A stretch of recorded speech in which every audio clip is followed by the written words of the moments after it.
Hello दोस्तों, कैसे हैं आप लोग। आपका हमारे YouTube channel PSS vision academy में बहुत बहुत स्वागत है। पीएसएस विजन एकेडमी संस्था में आपका बहुत बहुत स्वागत है। मैं पुनीत पांडे आपके लिए आज ज्योमेट्री का अगला लेक्चर लेके आया हूं, जिसमें मैं एक्स सेंटर की बात करूंगा। सबसे पहले हम लोग ने इन सरकम सेंटर के बारे में पढ़ा था। सरकम सेंटर का मतलब बेटा क्या होता है, परिकेंद्र होता है। परिकेंद्र मैंने आपको बताया था किसका बाइसेक्टर होता है, परपेंडिकुलर बाइसेक्टर का इंटरसेक्शन पॉइंट होता है। उसके बाद हम लोग ने इन सेंटर के बारे में पढ़ा था। इन सेंटर किसका इंटरसेक्शन पॉइंट होता है, एंगल बाइसेक्टर का इंटरसेक्शन पॉइंट होता है। उसके बाद हम लोग ने ऑर्थो सेंटर के बारे में पढ़ा था। ऑर्थो सेंटर किसका इंटरसेक्शन पॉइंट होता है, एल्टीट्यूड्स का इंटरसेक्शन पॉइंट होता है। तो आज बेटा हम लोग जो पढ़ने जा रहे हैं वो एक्स सेंटर के बारे में पढ़ने जा रहे हैं। किसके बारे में पढ़ने जा रहे हैं, एक्स सेंटर के बारे में पढ़ने जा रहे हैं। तो आइए देखते हैं कि एक्स सेंटर क्या होता है। ठीक है, कोई इतनी बड़ी बात नहीं है, लेकिन हाँ चीजें हैं इसलिए पढ़नी पड़ेंगी। एक्स सेंटर, एक्स सेंटर देखिए क्या होता है। एक्स सेंटर का मतलब बेटा होता है बाह्य केंद्र। क्या होता है, बाह्य केंद्र। एक्स सेंटर का मतलब होता है बाह्य केंद्र। बाह्य केंद्र, बाह्य केंद्र क्या होता है, थोड़ा सा मेरी बातें सुनिएगा। ठीक है, एक्स सेंटर या बाह्य केंद्र क्या होता है मैं आपको समझाऊंगा और आपको समझ में आ जाएगा। ठीक है, जैसे बेटा मान लो ये हमारा एक ट्रायंगल है, ये हमारा एक ट्रायंगल है। इस ट्रायंगल का नाम है ए बी सी। इस ट्रायंगल का नाम ए बी सी है। इसको मैंने ए बी को और ए सी को एक्सटेंड कर दिया। ठीक है, और मैंने क्या किया कि बी से ये एक क्या खींचा, एंगल बाइसेक्टर खींचा। बी से मैंने क्या खींचा बेटा, एक एंगल बाइसेक्टर खींचा। सी से भी मैंने क्या खींचा, एक एंगल बाइसेक्टर खींचा। और ए से भी एक क्या खींचा, एंगल बाइसेक्टर खींचा। क्या खींचा, एंगल बाइसेक्टर खींचा। तो ये तीनों एंगल बाइसेक्टर यहाँ पे आके मिलते हैं। तो जहां पे भी ये तीनों एंगल बाइसेक्टर मिलते हैं वही पॉइंट क्या कहलाता बेटा, एक्स सेंटर कहलाता है। तो जैसे मान लीजिए चाहे ये वाली दूरी लेके, चाहे ये वाली दूरी लेके, चाहे ये वाली दूरी लेके अगर मैं एक सर्कल बनाऊं, अगर मैं एक सर्कल बनाऊं, अगर मैं एक सर्कल बनाऊं तो ये सर्कल कुछ ऐसा बनेगा। ठीक है, ये सर्कल कुछ ऐसा बनेगा। वो आपको उतना क्लियरली नीचे की तरफ दिख नहीं रहा होगा क्योंकि यहाँ बोर्ड में जगह नहीं है, नीचे चला गया है थोड़ा सा। ठीक है, कोई दिक्कत नहीं है, मैं यहाँ पे आपके लिए फिगर बना दे रहा हूँ। जैसे मान लीजिए ये हमारा एक त्रिभुज है ए बी सी। ये हमारा एक क्या है, त्रिभुज है ए बी सी। मैंने क्या कहा, ए का मैंने इंटीरियर एंगल बाइसेक्टर किया और बी का मैंने एक्सटीरियर एंगल बाइसेक्टर किया और सी का भी मैंने एक्सटीरियर एंगल बाइसेक्टर किया। तो ये तीनों एंगल बाइसेक्टर ई पॉइंट पे आके मिल रहे हैं। तो यहाँ से मैंने एक क्या बना दिया, सर्कल बना दिया। क्या बना दिया, सर्कल। मतलब ये दूरी लेते हुए, ये वाली दूरी लेते हुए बेटा देख रहे हो ना, ईडी दूरी लेते हुए मैंने एक सर्कल बना दिया जो कि इसको भी टच कर रहा है, इसको भी टच कर रहा है, इसको भी टच कर रहा है। और ये कहाँ पे, ये ट्रायंगल के बाहर, ये ट्रायंगल के बाहर है, इसीलिए इसको क्या कहते हैं बेटा, एक्स सर्कल कहते हैं। क्या कहते हैं, एक्स सर्कल। देखो डी से लेकर ई तक की दूरी, डी से लेकर ई तक की दूरी R1 कहलाएगी। क्या कहलाएगी, R1 कहलाएगी। और इस R1 को क्या कहेंगे, एक्स रेडियस कहेंगे। जो ये ई पॉइंट है इसको एक्स सेंटर कहा जाएगा। क्या कहा जाएगा, एक्स सेंटर कहा जाएगा। ई पॉइंट को एक्स सेंटर कहा जाएगा। R1 को क्या कहा जाएगा, एक्स रेडियस कहा जाएगा। क्या कहा जाएगा बेटा, एक्स रेडियस कहा जाएगा। और ये जो सर्कल बन रहा है इसको क्या कहा जाएगा, एक्स सर्कल कहा जाएगा। क्या कहा जाएगा, एक्स सर्कल कहा जाएगा। तो यही चीज मैं आपको बताने की कोशिश कर रहा हूं। क्या, देखो दो, यहाँ पे मैं लिख दे रहा हूं आपके लिए, इसको डायग्राम तो वहां बन ही गया है, यहाँ पे लिख दे रहा हूं। यही चीज मैं आपको बताने की कोशिश कर रहा हूं कि दो एक्सटीरियर एंगल बाइसेक्टर मतलब बाह्य कोण समद्विभाजक, दो एक्सटीरियर एंगल बाइसेक्टर और एक इंटीरियर एंगल बाइसेक्टर। ठीक है, दो एक्सटीरियर एंगल बाइसेक्टर और एक इंटीरियर एंगल बाइसेक्टर जिस पॉइंट पर एक दूसरे को काटते हैं, जिस पॉइंट पर एक दूसरे को काटते हैं वहीं पे क्या पाया जाता है, एक्स सेंटर पाया जाता है। तो ये बात हमेशा ध्यान रखिएगा कि दो एक्सटीरियर एंगल बाइसेक्टर का और एक इंटीरियर एंगल बाइसेक्टर का इंटरसेक्शन पॉइंट ही क्या कहलाता है, एक्स सेंटर कहलाता है। और एक्स सेंटर को किससे डिनोट करते हैं, मतलब एक्स रेडियस को किससे डिनोट करते हैं, R1 से डिनोट करते हैं। क्लियर है यहाँ तक, ठीक है। चलिए अब आगे की बात करते हैं। देखिए कभी कभी आपसे ये जो एंगल BEC है बेटा, ये BEC ना, ये वाला एंगल देख रहे हो ना, एक्स सेंटर पे एक एंगल बन रहा है ना, कभी कभी आपसे एंगल BEC का मान पूछ लिया जाता है। क्या पूछ लिया था? BEC का मान पूछ लिया जाता है। तो एंगल BEC का मान क्या होगा? 90 माइनस a/2। क्या होगा? 90 माइनस a/2।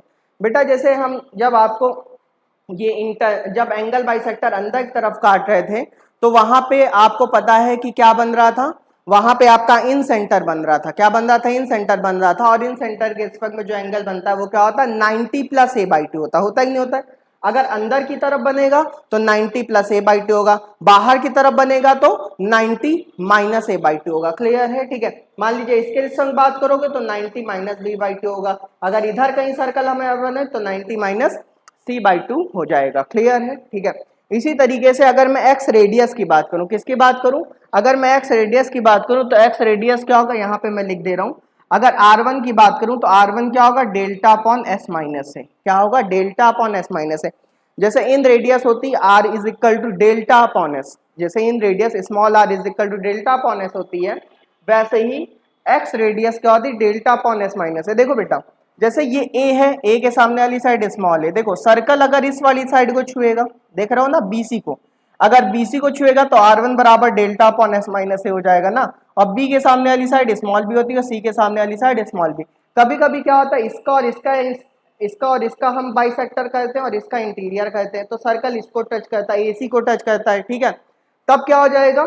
तब r2 इज इक्वल टू क्या हो जाएगा? Delta upon s minus b हो जाएगा। इसी तरह r3 इज इक्वल टू क्या हो जाएगा? डेल्टा अपॉन s माइनस सी हो जाएगा। ठीक है, आपको ज्यादा बातें ध्यान रखने की जरूरत नहीं है, आपको बस कुछ छोटी सी बातें ध्यान रखनी है। क्या क्या ध्यान रखना है?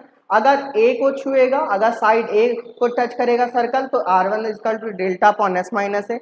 अगर इसको टच करेगा तो delta upon s minus b, अगर इसको टच करेगा तो डेल्टा अपॉन s माइनस सी। ठीक है, क्लियर है सबको? ठीक है, तो x रेडियस क्या होती समझ में आ गया? x सेंटर क्या होता है समझ में आ गया? क्या होता है? दो एक्सटीरियर एंगल बाइसेक्टर और एक इंटीरियर एंगल बाइसेक्टर का इंटरसेक्शन पॉइंट ही क्या कहलाता है? x सेंटर कहलाता है। और x सेंटर के रिस्पेक्ट में ये जो r1 है ये x रेडियस है। क्लियर है? और इसके रिस्पेक्ट में जो सर्कल है वो x सर्कल है। और अगर x सेंटर पे अगर मुझे एंगल पूछा जाए तो क्या होगा? 90 माइनस a/2 होगा, यही अंदर बने तो 90 प्लस a/2 होता है। और x रेडियस क्या होती है? r1 equal to delta upon s minus. तीन फॉर्मूले इसके होते हैं, एक डेल्टा अपॉन s माइनस है, delta upon s minus, delta upon s minus सी। ठीक है, चलिए अगली बात करते हैं, हटा दो इसको। अब जो चीज मैंने पढ़ाई है बेटा उसके ऊपर मैं आपको एक क्वेश्चन कराने जा रहा हूँ, उसके ऊपर मैं एक क्वेश्चन कराने जा रहा हूँ तो आपको और जिससे क्लियर हो जाए। ठीक है, आइए देखते हैं क्वेश्चन, लिख लीजिए। आज की क्लास का क्वेश्चन नंबर 1 लिखा हुआ है, किसी त्रिभुज ABC में एंगल B और एंगल C का एक्सटीरियर एंगल बाइसेक्टर, किसी त्रिभुज ABC में कोण B और कोण C का एक्सटीरियर एंगल बाइसेक्टर एक दूसरे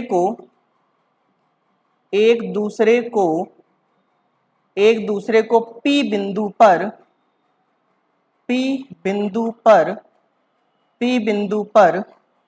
काटते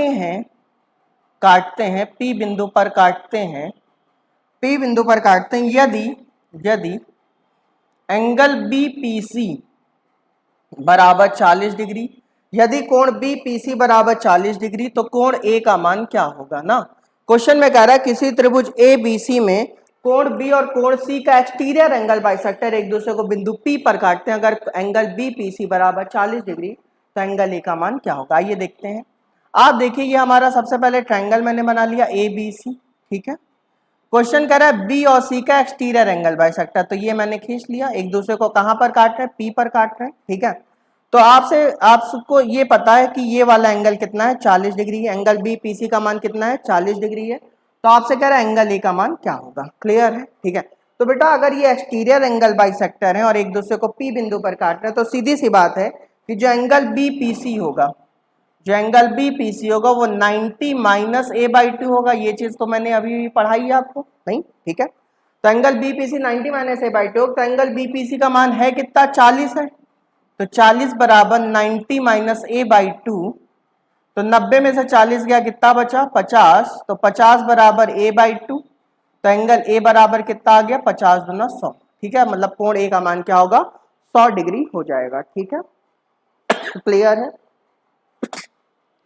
तो ऐसे क्वेश्चन आपके एग्जाम में कभी कभी पूछ ले जाएंगे जो कि आपको आने चाहिए। चलिए, उम्मीद है कि आपको बातें समझ में आ रही होंगी। बेटा पढ़ाई करते रहिए, एग्जाम होंगे, आप लोग परेशान ना होइए, हालात अब सुधर रहे हैं धीरे धीरे, बहुत जल्दी ऑफलाइन क्लासेस भी चलने वाली हैं, इसलिए आप लोग परेशान नहीं, घर में पढ़ाई करते रहिए। जैसे ही ऑफलाइन क्लासेस शुरू होंगे हम लोग फिर ऑफलाइन क्लासेस भी लेना शुरू कर देंगे। आइए देखते हैं अगला क्वेश्चन।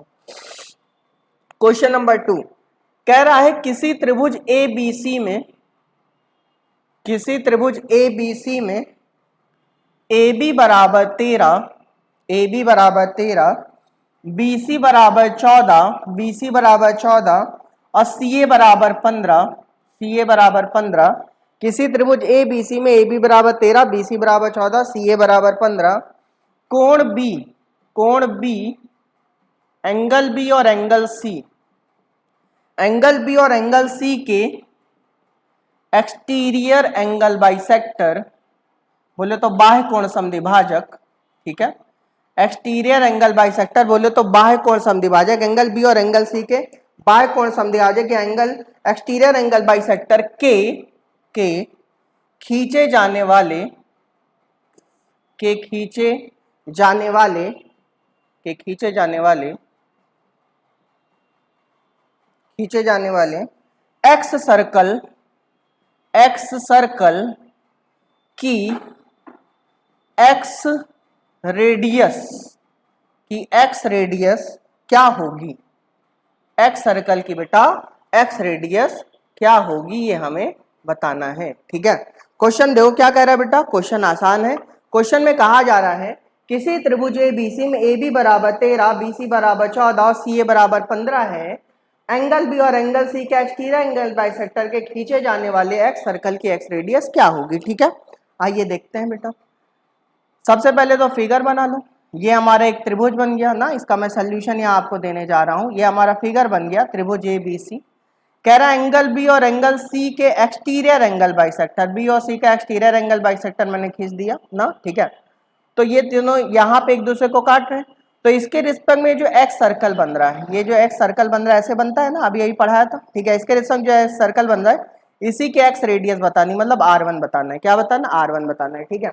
आपको पता है AB की लंबाई 13 है, BC की लंबाई 14 है और CA की लंबाई कितनी है 15 है, क्लियर है, ठीक है। अच्छा बेटा देखो अभी अभी मैंने बताया था कि अगर R1 की लेंथ में मुझे बतानी है तो R1 बराबर फॉर्मूला क्या होता है, डेल्टा अपॉन S माइनस ए होता है कि नहीं होता है, क्लियर है सबको, ठीक है। अच्छा एक बात बताओ, मुझे एक बात बताओ कि जब भी किसी त्रिभुज की भुजाएं 13, 14, 15 होती हैं, जब भी किसी त्रिभुज की भुजाएं 13, 14, 15 होती हैं, तो मैंने आपको याद कराया था, पहली या दूसरी क्लास में याद कराया था या तीसरी क्लास में याद कराया था कि किसी त्रिभुज की भुजाएं 13, 14, 15 सेंटीमीटर है तो उसका एरिया क्या होता है 84 होता है, नहीं याद कराया था बेटा, याद कराया था ना, ठीक है।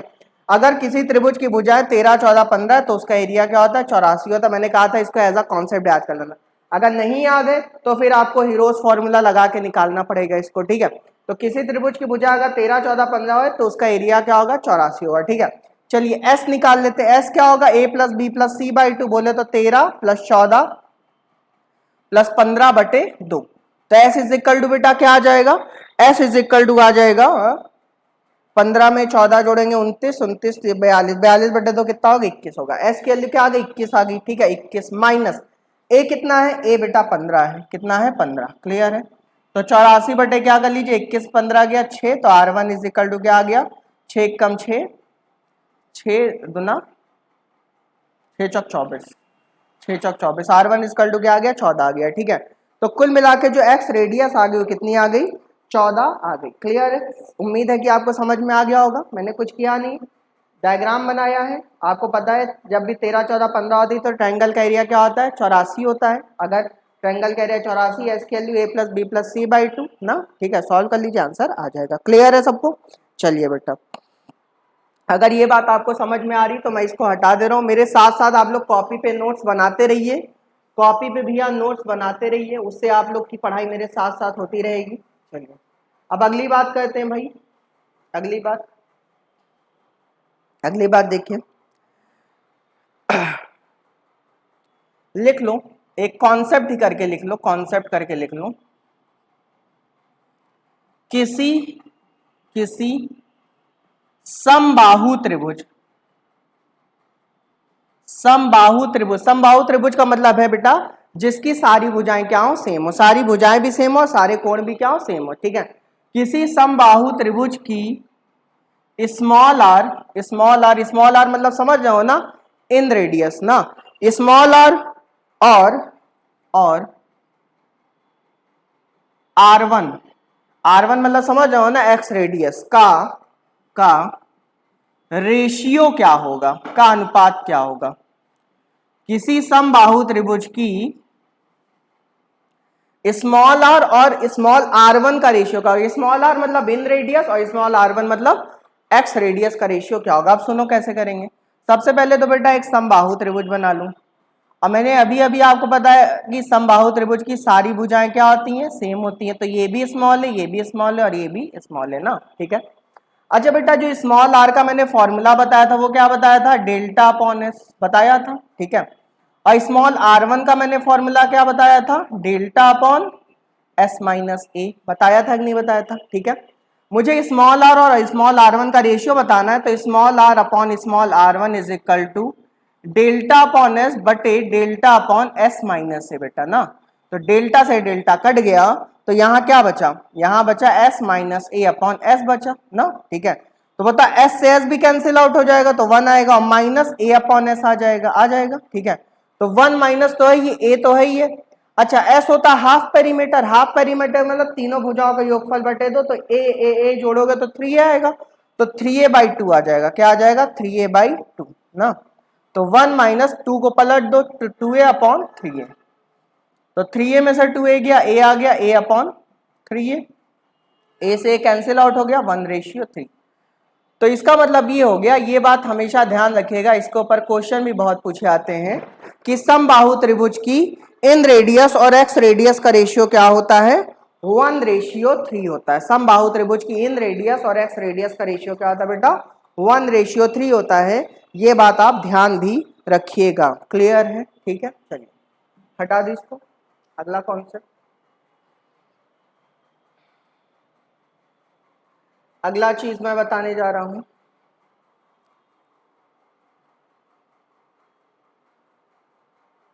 चलिए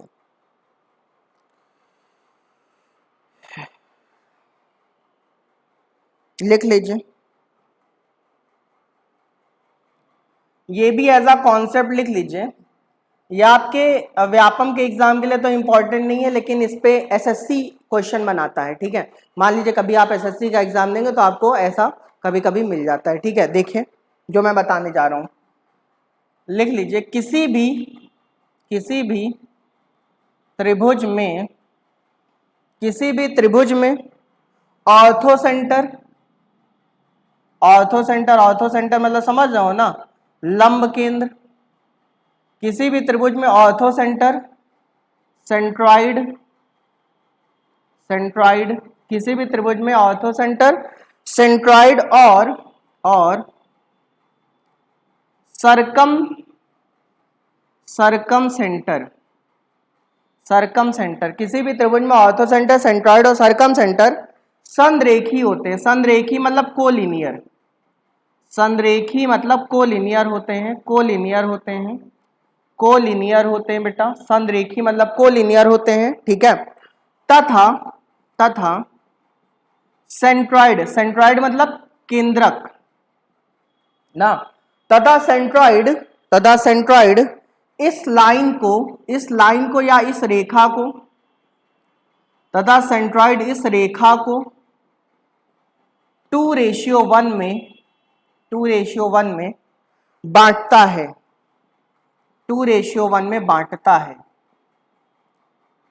क्या मैंने बोला, मैंने आपसे यही बोला है कि किसी भी त्रिभुज में ऑर्थो सेंटर, सेंट्रॉइड और सरकम सेंटर संरेखी होते हैं, तथा सेंट्रॉइड इस रेखा को 2:1 में बांटता है। देखो जरा, जैसे देखो जैसे मैंने लिखा है बस वैसे ही आपको पढ़ना है। सबसे पहले ऑर्थो सेंटर बना लो, फिर सेंट्रॉइड बना लो, फिर सरकम सेंटर बना लो, ठीक है। और ओ का मतलब ऑर्थो सेंटर, जी का मतलब सेंट्रॉइड और सी का मतलब सरकम सेंटर, ठीक है। ऑर्थो सेंटर, सेंट्रॉइड और सरकम सेंटर देखो संरेखी, संरेखी मतलब मैंने बताया था कि एक रेखा में पाए जाते हैं।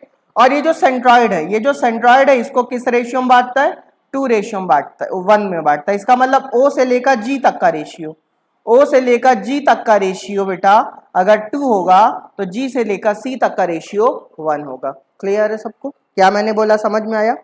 मैंने आपसे यही बोला, एक छोटा सा कॉन्सेप्ट है, इसको एज अ कॉन्सेप्ट याद रखना आपको कि किसी भी त्रिभुज में ऑर्थो सेंटर, सेंट्रॉइड और सरकम सेंटर, ऑर्थो सेंटर, सेंट्रॉइड और सरकम सेंटर संरेखी बोले तो कोलिनियर होते हैं और सेंट्रॉइड इस रेखा को 2:1 में बांटता है। क्लियर है? ठीक है, मतलब ऑर्थो सेंटर से सेंट्रॉइड का रेशियो 2 होगा तो सेंट्रॉइड से सरकम सेंटर का रेशियो 1 होगा। ये बात याद रखना। इसके ऊपर क्वेश्चन कैसे आता है ये मैं आपको अभी दिखा दे रहा हूं, ठीक है। हटा दूं, इसके ऊपर क्वेश्चन देखिए कैसा आता है। क्वेश्चन ऐसे लिखा रहेगा, किसी त्रिभुज में ऑर्थो सेंटर, सेंट्रॉइड और सरकम सेंटर संरेखी हैं। ये लिखा रहेगा, किसी त्रिभुज में ऑर्थो सेंटर, सेंट्रॉइड और सरकम सेंटर संरेखी हैं, संरेखी हैं यदि यदि OG बराबर 18, यदि OG बराबर 18 तो OC का मान क्या होगा, ये आपसे पूछ लेगा, ठीक है। आपको ये नहीं कहेगा कि 2:1 में बांटता है, ये आपको नहीं कहेगा, आपको ये चीज याद होनी चाहिए। बस आपसे कहेगा कि किसी त्रिभुज में ऑर्थो सेंटर, सेंट्रॉइड और सरकम सेंटर संरेखी हैं तो OG का वैल्यू 18 है तो OC का वैल्यू क्या होगा। आप देखो कैसे करेंगे, आप खुद बताओ। अभी यही मैंने आपको पढ़ाया है कि किसी भी त्रिभुज में ऑर्थो सेंटर ना, सेंट्रॉइड और सरकम सेंटर संरेखी होते हैं और जो सेंट्रॉइड होता है इसको 2:1 में क्या करता है, बांटता है। क्लियर है? ठीक है, तो इसका मतलब O से लेकर G तक का रेशियो 2 है तो G से लेकर C तक का रेशियो 1 होगा, ठीक है। तो बताओ जो 2 है वो क्वेश्चन में 18 के बराबर है, तो बताओ अगर 2 18 के बराबर है, 2 18 के बराबर है तो 1 किसके बराबर होगा, 1 9 के बराबर होगा कि नहीं होगा, बोलो मेरे भाई। अगर 2 18 के बाद 2 रेशियो बराबर 18 तो 1 रेशियो बराबर 9, ठीक है।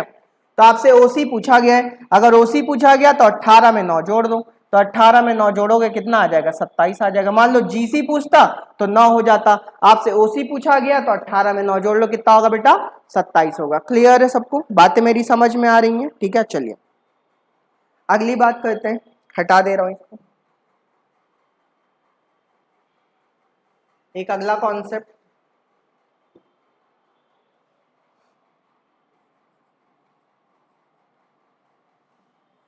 ठीक, एक अगला कॉन्सेप्ट मैं बताने जा रहा हूं। जैसे मान लो बेटा ये हमारा एक ट्रायंगल है, ये हमारा क्या है, एक ट्रायंगल है ABC। ABC हमारा एक ट्रायंगल है, A के सामने वाली साइड स्मॉल है, B के सामने वाली साइड स्मॉल B, C के सामने वाली साइड स्मॉल C, ठीक है। और जो AD है बेटा, जो AD है वो एंगल बाइसेक्टर है। क्या है? AD हमारा एंगल बाइसेक्टर है। अच्छा बेटा ये बताओ, अगर AD एंगल बाइसेक्टर है, मैं लिख भी दे रहा हूँ, AD क्या है बेटा, एंगल बाइसेक्टर। एंगल बाइसेक्टर मतलब कोण समद्विभाजक ना, AD एंगल बाइसेक्टर है और कोण समद्विभाजक मतलब ये वाला कोण और ये वाला कोण आपस में क्या होगा, बराबर हो गए। मैंने पहले भी आपको पढ़ाया, ठीक है। जब भी मैं लाइन खींच के ऐसा क्रॉस बार समझ जाना एंगल बाइसेक्टर, ठीक है। AD एंगल बाइसेक्टर है। अच्छा बेटा ये बताओ, AD अगर एंगल बाइसेक्टर है तो पक्का एंगल बाइसेक्टर के रिस्पेक्ट में इन सेंटर बनता है, पढ़ाया है मैंने। एंगल बाइसेक्टर के रिस्पेक्ट में क्या बनता है, इन सेंटर। तो इसका मतलब इन सेंटर इसी लाइन पे कहीं पाया जाएगा, नहीं पाया जाएगा भाई, पाया जाएगा। क्लियर है? ठीक है, मैंने बस आपसे इतनी बात कही, एक त्रिभुज ABC है और AD एंगल बाइसेक्टर है। अगर AD एंगल बाइसेक्टर है तो पक्का इन सेंटर जो होगा वो इसी लाइन पे कहीं ना कहीं पाया जाएगा। मान लो परपेंडिकुलर बाइसेक्टर होता तो इस पे सरकम सेंटर पाया जाता, क्योंकि AD एंगल बाइसेक्टर है तो इन सेंटर इस पे कहीं ना कहीं पाया जाएगा। क्लियर है? ठीक है। अच्छा, अब आपसे क्या पूछता है, आपसे पूछता है कभी कभी क्वेश्चन में कि AE और ID का रेशियो क्या होगा। किसका रेशियो? AI और ID का रेशियो क्या होगा। किसका रेशियो बेटा? AI का और ID का रेशियो क्या होगा, ठीक है। तो AI और ID का रेशियो क्या होगा, सुन लो। देखो चाहूं तो मैं इसको प्रूव करा सकता हूं, लेकिन मैं प्रूव नहीं कर रहा हूं, मैं आपको सीधे कॉन्सेप्ट बता रहा हूं, क्योंकि आज तक अभी तक तो इसमें व्यापम में क्वेश्चन इसके ऊपर नहीं पूछा गया है, लेकिन हो सकता है एग्जाम का लेवल बढ़ रहा है, भविष्य में पूछ लिया जाए, क्योंकि इतना कोई कठिन कॉन्सेप्ट ये नहीं है, ठीक है। ए आई और आई डी का रेशियो क्या होगा, तो क्या होगा देखो बी प्लस सी अपॉन ए होगा, क्या होगा, बस ये बात ध्यान रखनी है आपको। लेकिन ये बात सत्य कब है, ये बात सत्य तभी है जबकि एडी किसका काम करे, एंगल बाइसेक्टर का काम करे, किसका काम करे, एंगल बाइसेक्टर का, ठीक है। अगर एडी एंगल बाइसेक्टर है तो ए आई का और आईडी का रेशियो क्या होगा, बी प्लस सी अपॉन ए। अब सुनो मेरी बात, जैसे मान लो बी से खींचाता है, मान लो बी से लाइन खींची जाती, तब क्या होता, तब क्या होता बेटा, तब होता सी प्लस ए अपॉन बी हो जाता। बात समझ रहे हो ना क्या मैं कहना चाह रहा हूं, मैं बता दे रहा हूं, चलो खींच के बता ही दे रहा हूं। ये जैसे ई हो जाता ना, मान लो हमसे पूछ लेता बी आई अपॉन आई का रेशियो क्या होगा, बी आई अपॉन आई का रेशियो क्या होगा, तब क्या होगा, ये भी एंगल बाइसेक्टर है ना, तब क्या होगा, जिस पे जा रहा है उस पे उसको भूल जाओ, ठीक है, वो हमेशा नीचे रहेगा डिनोमिनेटर में, तब क्या होगा C प्लस ए अपॉन बी हो जाएगा। क्लियर है, ठीक है। मान लो C से एंगल बाइसेक्टर खींच दिया था, किससे खींच दिया, C से एंगल बाइसेक्टर खींच दिया, तब क्या होगा सी आई, ये मान लो F है ना, सी आई अपॉन आई एफ का रेशियो पूछ लिया था, तब क्या होता बेटा बी प्लस ए अपॉन सी हो जाता, क्या होता बी प्लस ए अपॉन सी हो जाता। क्लियर है सबको, ठीक है। मान लो अगर ए से खींचा जा रहा है तो ए आई आई डी के रेशियो पूछे तो बी प्लस सी अपॉन ए, मान लो बी से खींचा जा रहा है तो सी प्लस ए अपॉन बी, मान लो सी से खींचा जा रहा है तो बी प्लस ए अपॉन सी हो जाएगा। क्लियर है, इसको प्रूव भी किया जा सकता है, अगर आप एसएससी की क्लास कभी करेंगे तो मैं उसमें आपको प्रूव भी करके दिखा दूंगा। क्लियर है, ठीक है, चलिए हटा दीजिए इसको। लेकिन ये बात तभी सही है जबकि आई इन सेंटर हो और जो लाइन हो एडी वो किसका काम करे, एंगल बाइसेक्टर का काम करे, ठीक है। चलिए इसके ऊपर मैं आपको बता दे रहा हूं कि क्वेश्चन कैसे पूछे जा सकते हैं इसके ऊपर, आइए देखते हैं। किसी त्रिभुज ABC में, किसी त्रिभुज ABC में AB बराबर 8, AB बराबर 8 दिया है बेटा, AC बराबर 7 दिया है, AB बराबर 8 दिया, AC बराबर 7 दिया है, BC बराबर 6 दिया है, BC बराबर 6 दिया है, I इन सेंटर है, इन सेंटर मतलब अंतः केंद्र है, I इन सेंटर है बोले तो अंतः केंद्र है ना। तो आपसे कह रहा है AI का ID के साथ रेशियो क्या होगा, AI का ID के साथ रेशियो क्या होगा। किसी त्रिभुज ABC में AB बराबर 8 है, AC बराबर 7 है, BC बराबर 6, I इन सेंट, तो AI और ID का रेशियो क्या होगा। फिर वही काम कर लो, डायग्राम बना लो, ये सोल्यूशन मैं आपको इस दे रहा हूं, ठीक है। डायग्राम बना लीजिए, ये ABC है ना, ये AD एंगल बाइसेक्टर है, I इन सेंटर है, आपसे AI का और ID का रेशियो इन्होंने पूछा है, तो बताओ यहाँ पे AB कितना है 8 है, AC कितना है 7 है और BC कितना है 6 है ना, ठीक है।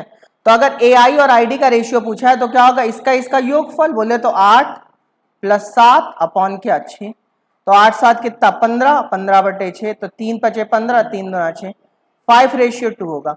तो AI और ID का रेशियो क्या हो जाएगा, 5:2 हो जाएगा। तो इस तरह से बातें हो जाएंगी। क्लियर है सबको, बातें समझ में आ रही होंगी उम्मीद है आपको, ठीक है। चलिए अगर बातें समझ में आ रही हैं तो चलिए एक क्वेश्चन और कर लेते हैं, एक क्वेश्चन और कर लेते हैं, फिर आगे की बात करते हैं। एक अगला क्वेश्चन, आज की क्लास का एक अगला क्वेश्चन, क्वेश्चन नंबर 6। किसी त्रिभुज XYZ में, किसी त्रिभुज XYZ में बेटा, अब ये क्वेश्चन आपको तभी समझ में आएगा जबकि आपको पिछले वाले कॉन्सेप्ट याद होंगे। किसी त्रिभुज XYZ में O ऑर्थो सेंटर है, O ऑर्थो सेंटर बोले तो लंब केंद्र है, I इन सेंटर है, इन सेंटर मतलब अंतः केंद्र है, I इन सेंटर है, C सरकम सेंटर है, सरकम सेंटर मतलब परिकेंद्र, C क्या है सरकम सेंटर बोले तो परिकेंद्र है, एंगल XOZ बराबर 2.5 times angle XCZ, angle XOZ बराबर 2.5 टाइम्स एंगल XCZ। तो आपसे कह रहा है एंगल XIZ का मान क्या होगा, आपसे कह रहा है कोण XIZ का मान क्या होगा ना, ठीक है, ये आपसे कह रहा है। किसी त्रिभुज एक्स वाई जेड में ओ ऑर्थो सेंटर है, आई इन सेंटर है, सी सरकम सेंटर है और एंगल एक्स ओ जेड बराबर 2.5 टाइम्स एंगल एक्स सी जेड, तो एंगल एक्स आई जेड का मान क्या होगा? क्लियर है सबको? आइए देखते हैं। डायग्राम सबसे पहले बना ले, डायग्राम बना ले। दिख रहा है सबको डायग्राम? चलिए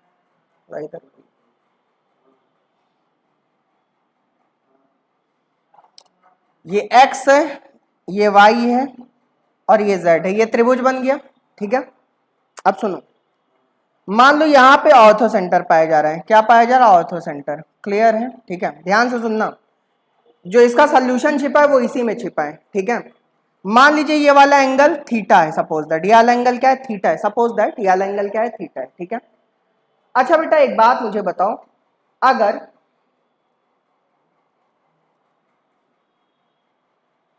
x ये y कर लो, ठीक है, कोई दिक्कत नहीं है। ठीक है, ये त्रिभुज हमारा एक्स वाई जेड था, ये हमारा ऑर्थो सेंटर है और ये वाला एंगल हमने थीटा मान लिया। ठीक है, अच्छा बेटा एक बात बताओ कि जो ऑर्थो सेंटर पे मैंने आपको पढ़ा भी रखा है, उम्मीद है कि आपको याद होगा, ऑर्थो सेंटर पे जो एंगल बनता है वो पीछे वाले मतलब 180 में से पीछे वाला माइनस करके बनता है कि नहीं बनता? आज कल ही की क्लास में बताया था आपको ना। ठीक है भाई, जो एंगल एक्स ओ जेड होगा वो क्या होगा? 180 माइनस थीटा होगा कि नहीं होगा? ठीक है, इज इक्वल टू 2.5 टाइम्स। अब देखो एक्स सी जेड में सी क्या है? सरकम सेंटर है। मान लीजिए अब मैंने मान लिया कि यहां पे क्या आ गया? सरकम सेंटर आ गया। तो बताओ जो सरकम सेंटर पे एंगल बनता है वो पीछे वाले का दुगना होता है कि नहीं होता है? बताया था मैंने। ठीक है, तो इसका मतलब अगर एंगल एक्स सी जेड की बात करो तो पीछे वाले का दुगना होगा, मतलब कितना होगा? 2 थीटा होगा। देखो कुछ करना नहीं है, वो ऑर्थो सेंटर है तो ऑर्थो सेंटर के रिस्पेक्ट में जो एंगल होता है 180 में पीछे वाला माइनस कर लो। ये सरकम सेंटर है तो पीछे वाले का दुगना कर दो, यही तो मैंने पढ़ा है भाई आपको। ठीक है, तो 180 माइनस थीटा बराबर 2.5 का दुगना 5 थीटा, तो 5 थीटा हम थीटा जोड़ो 6 है, 6 थीटा बराबर 180। तो थीटा बराबर कितना आ गया? 180 बटे 6 बोले तो 30 डिग्री आ गया। नहीं आ गया? थीटा की वैल्यू कितनी आ गई बेटा? 30 डिग्री आ गई। अगर थीटा की वैल्यू 130 डिग्री आ गई तो मैंने मान लिया आपकी बार कि मान लो ये इन सेंटर है। अगर ये इन सेंटर है तो बताओ इन सेंटर पे जो एंगल बनता है वो क्या होता है? 90 में पीछे वाले का आधा जोड़ लो तो 90 प्लस थीटा बाई 2 होता है कि नहीं होता है? बोलो। ठीक है, तो 90 प्लस थीटा की वैल्यू कितनी? 30, 30 बटे 2 करो कितना? 15, तो कितना आ गया? 115 डिग्री आ गया। कितना आ गया? 115 डिग्री आ गया। क्लियर है? तो इसका मतलब इन सेंटर जो एंगल बनेगा, मतलब एक्स आई जेड का जो मान होगा 90 100 ये 105 होगा ना। कितना होगा? 105 डिग्री हो जाए। क्लियर है? ठीक है, तो आपको उम्मीद है समझ में आ गया होगा। देखो बच्चों के दिमाग में ये चल रहा होगा कि सर ने एक बार इसको अपने मन से ऑर्थो सेंटर बना दिया, एक बार सरकम सेंटर, एक बार तुम कुछ भी ना बनाओ, डायग्राम भी अगर ना बनाओ ना तब भी आंसर आ जाएगा। बस आपको ये याद होना चाहिए कि जो ऑर्थो सेंटर पे एंगल बनता है वो 180 में पीछे वाले को माइनस करके बनता है, जो सरकम सेंटर बनता है वो पीछे वाले का दुगना बनता है, और जो इन सेंटर पर 19 पीछे वाले का आधा जोड़ के बनता है। क्लियर है सबको? बातें समझ में आ रही होंगी। ठीक है, तो अगर ये सारी बातें आपको समझ में आ रही हैं तो आज के लिए इतना ही रखते हैं।